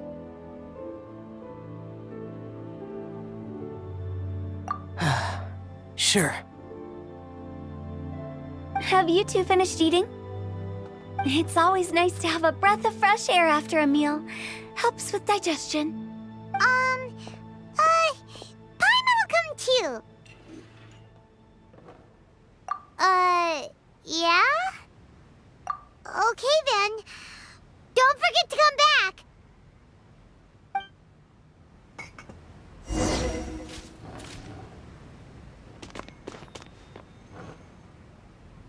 Let's depart. You go ahead.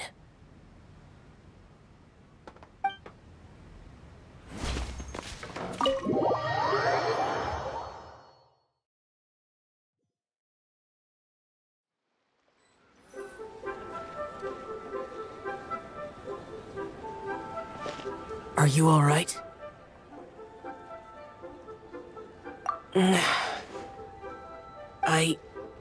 It's hard to describe. It's not that. There were those among the Adepti who loved gatherings and idle chit-chat. Sometimes they would call up a few others for a drink. Even I got dragged along to their gatherings many times. The Adepti all have their specialties, making most of them proud and arrogant. Everything they say is straight from the heart. It never gets too complicated. But this time...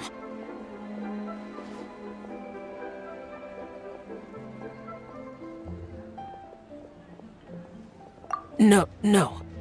I didn't mean that. So you know his true identity. I'll get straight to the point then. The Animo Archon is a free spirit, and his temperament is as carefree as the music he plays on the flute. It's easy for a god like him to live in harmony with humans, and that's something I might never be able to do.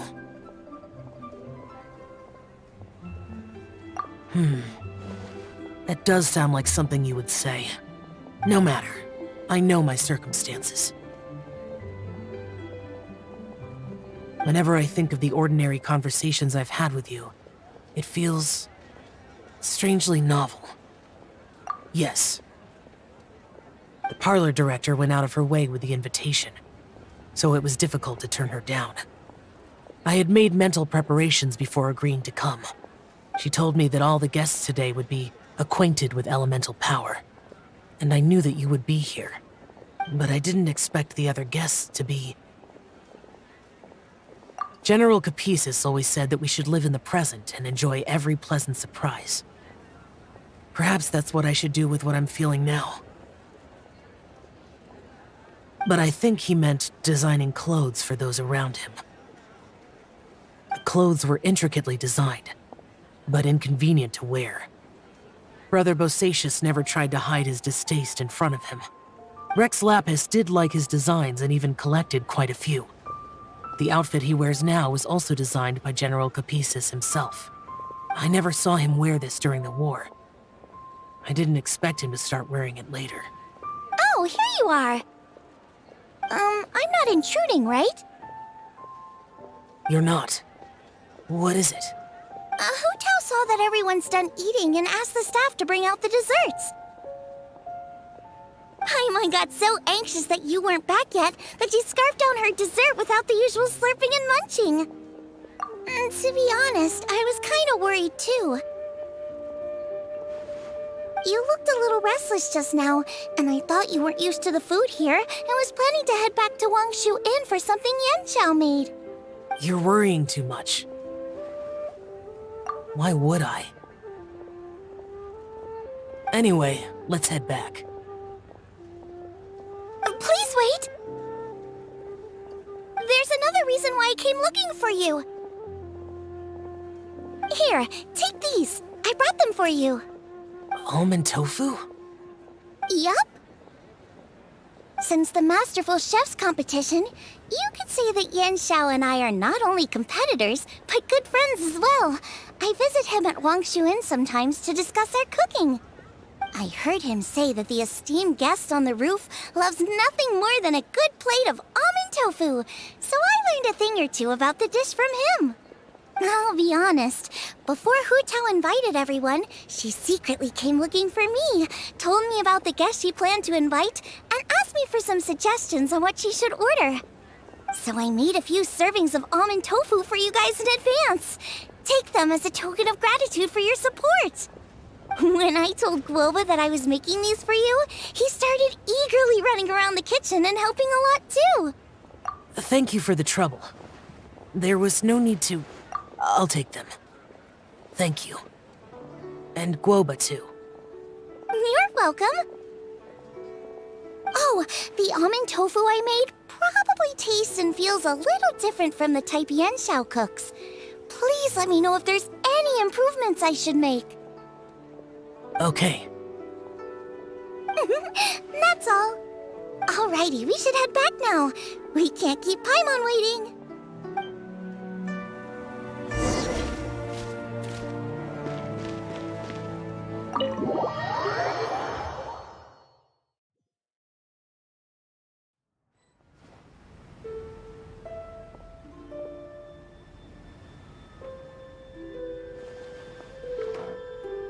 You're finally done whispering secrets to each other? So much for promising Paimon you'll be back soon.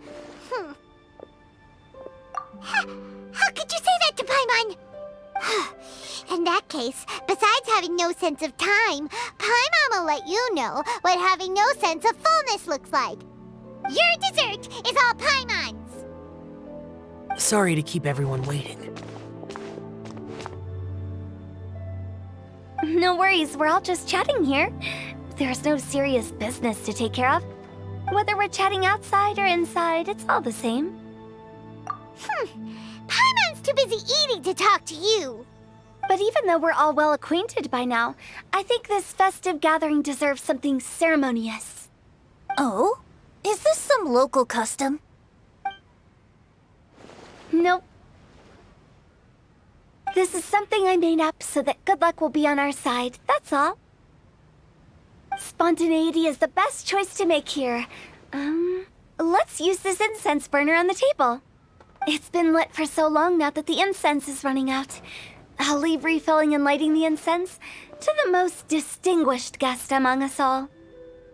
Lighting the incense will signify continuous growth and prosperity in all our endeavors in the new year. I see. Perfect symbolism, as expected of Hu Tao.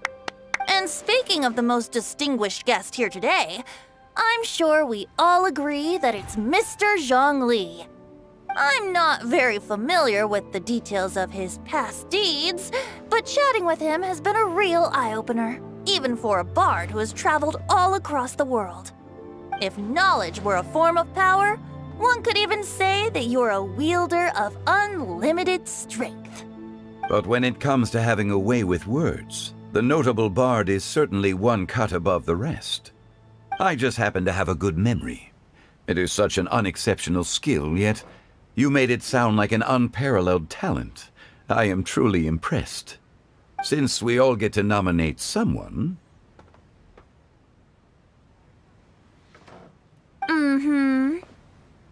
I think it's only fair that we let the parlor director light the incense.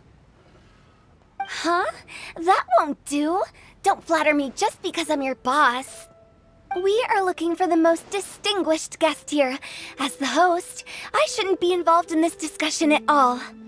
Now that we've enjoyed this table full of delicacies, how about we let our one and only chef here do the honors? Is this really the way this works? I didn't cook any of these dishes. It's not a big deal. Just look at her! Xiangling, the disciple of an Adeptus, the Stove God's best companion, the winner of the Masterful Chef's competition. The only heir of the famous Wan Min restaurant.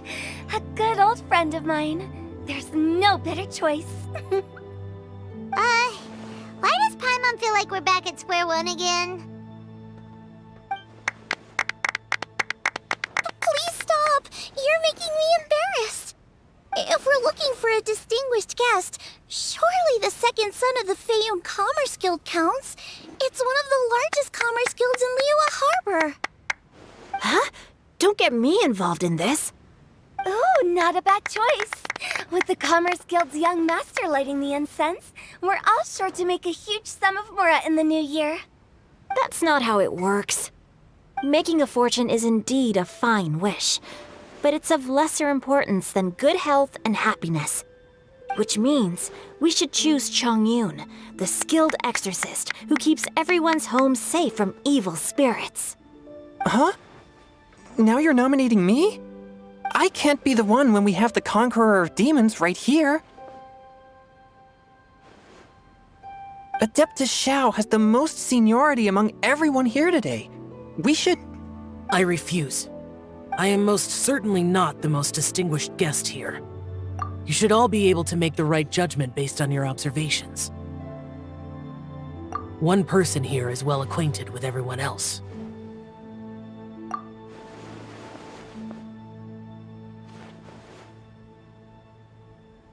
Oh, that's right! Even though you're always mocking Paimon, you're still pretty popular with other people. No, wait! Paimon said she wouldn't talk to you again. Huh? Who else is there? Huh? Huh? Does that mean Paimon's the most distinguished guest? Oh, well, that was unexpected! I agree. Paimon's just the one we need. Without a friend constantly by your side, a long journey would become dreadfully lonesome. But once you have someone there to brighten up the atmosphere, everything along the way will become lively and vibrant too. Ah. The traveler has traversed many nations and left behind a great deal of fascinating stories. But without Paimon, they would have become quite monotonous. Paimon plays an indispensable role in making your journey a happy and smooth one. You guys! Paimon's not used to being praised like that. Those were genuine compliments, right? Thank you. You made Paimon wait for a long time, but Paimon's not mad anymore. Don't take everything to heart, Paimon. Friends tease each other all the time. That is indeed true. That means Paimon is as important to the traveler as Guoba is to me. Looks like we've come to an agreement. Any objections before we proceed? I trust the traveler's judgment. Then Paimon it is. And now, the world's most excellent traveler's greatest companion, guide, and friend, Paimon, will be refilling and lighting the incense for us. Here you go. Take the match, and don't burn yourself. But if things go really wrong, here's the 2-for-1 coupon.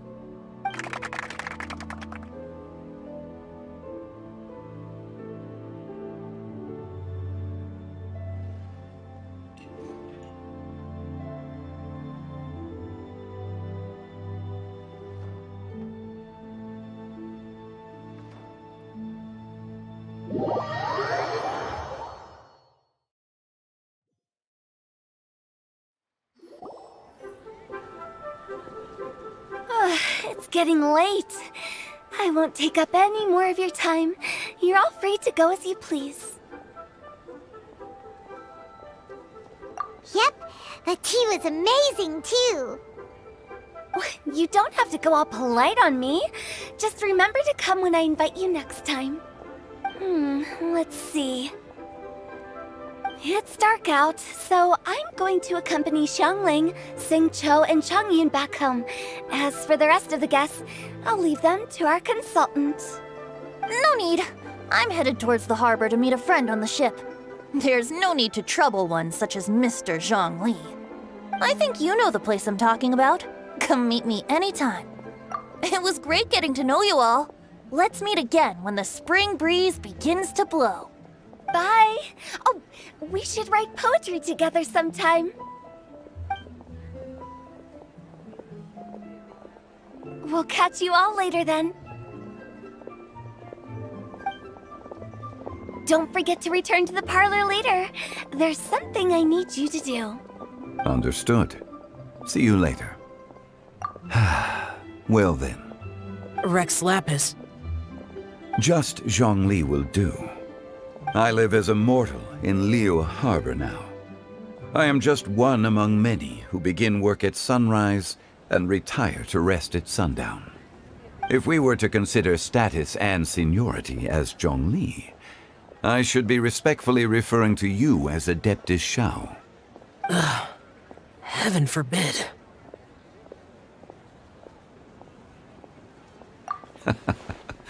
I meant what I said.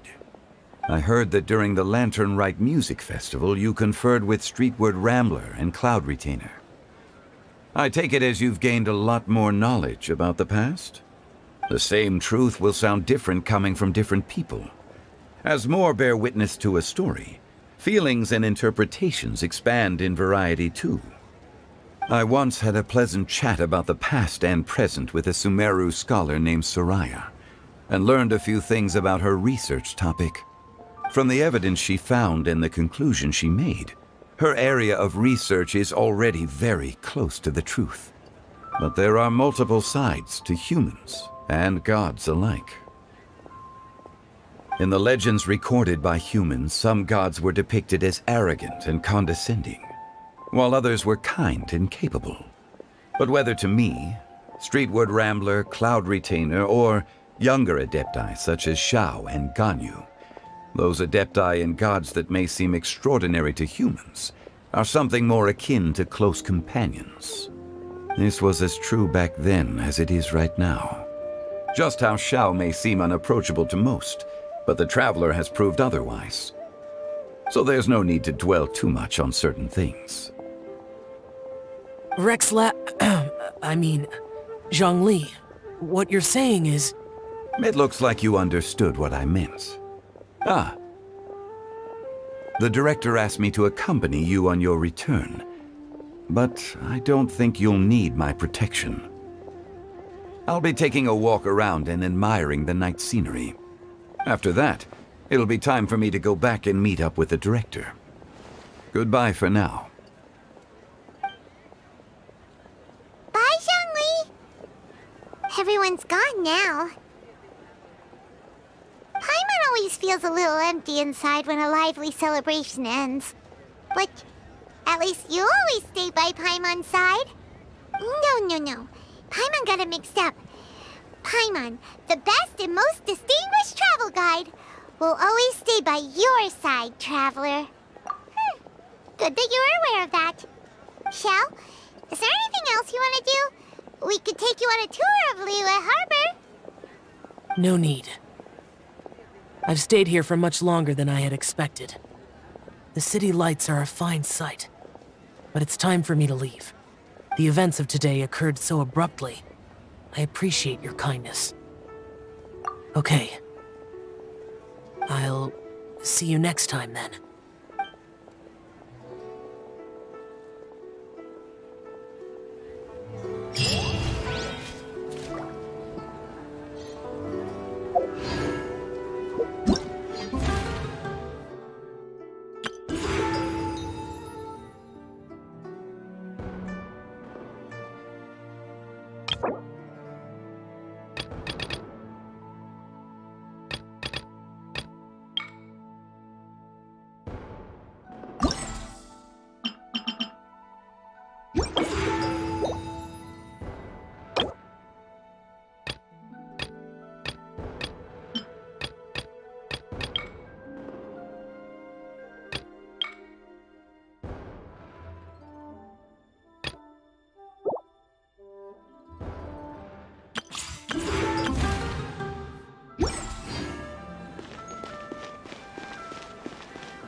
This is such a cool ship!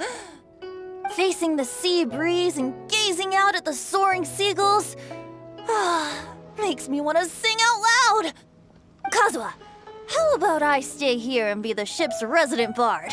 What are my prospects? With your level of artistic finesse, I'm sure nothing will go wrong. But I'm afraid the sailors aboard are not the most versed in the arts. They probably wouldn't understand the deeper meaning your poetry holds. You can't say that for sure. Poetry is spur-of-the-moment creations. Anyone viewing the same sights and experiencing the same atmosphere would surely understand. There's a port in Mondstadt too, but I rarely get the chance to board any of the ships. Speaking of ships, everything's perfect about this one, except... Kazuha, could you tell your captain that my height says nothing of my age? I'm way past drinking age. How often does one get to enjoy a seafood feast on a ship? It'll be a real shame if there isn't anything stronger to enhance the food. Pretty please? There's not much I can do about that. It's not because Captain Beto's not on the ship right now, but because there's no room for negotiation on this matter. Even I have to sit in the no-drinking zone every time. But I don't get drunk after just a few sips. Trust me, I can hold my liquor really well.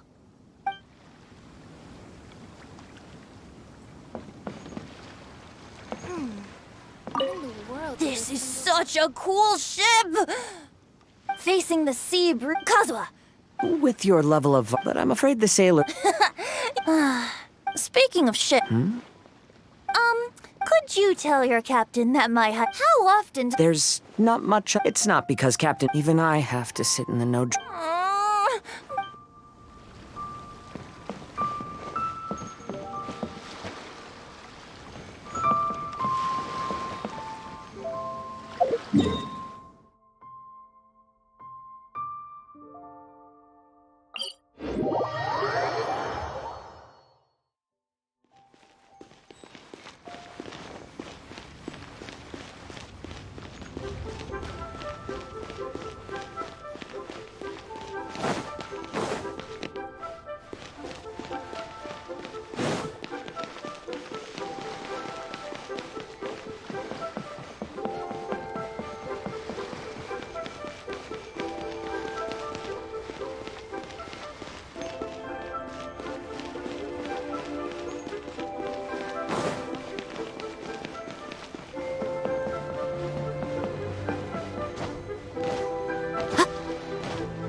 I try this time? I just like to make people smile.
Show them.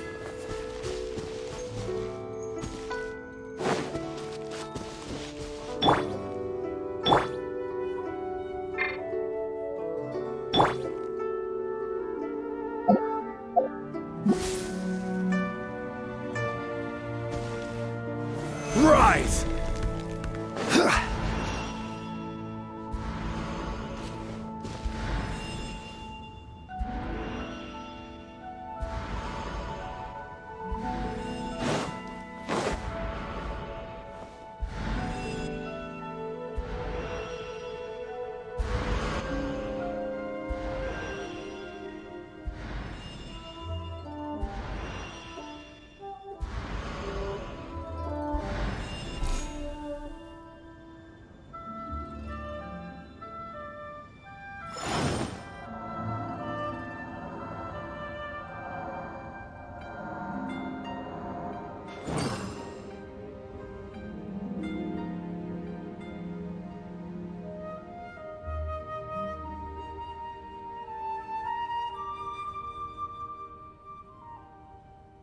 Every journey has its final day.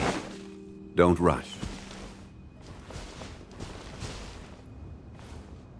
I will have order!